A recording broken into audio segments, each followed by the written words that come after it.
yang telah memberikan komitmen yang begitu rapat dengan masyarakat, dengan NGOs yang beliau sertai.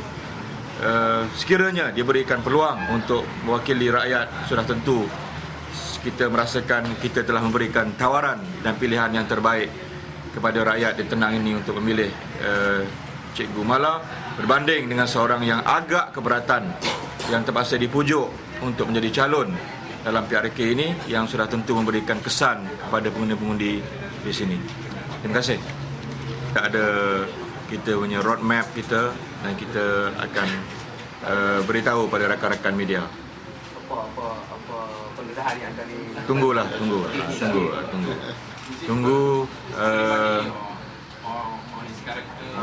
Bukan bagi pribadi, it's nothing personal on pribadi ya. Kita bukan macam pihak-pihak lain. Kita akan in terms of maybe tunggu. Okay. Suspend lah sikit. But nothing too personal.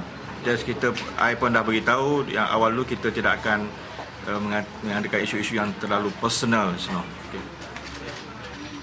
Tambahan sebagai tambahan, saya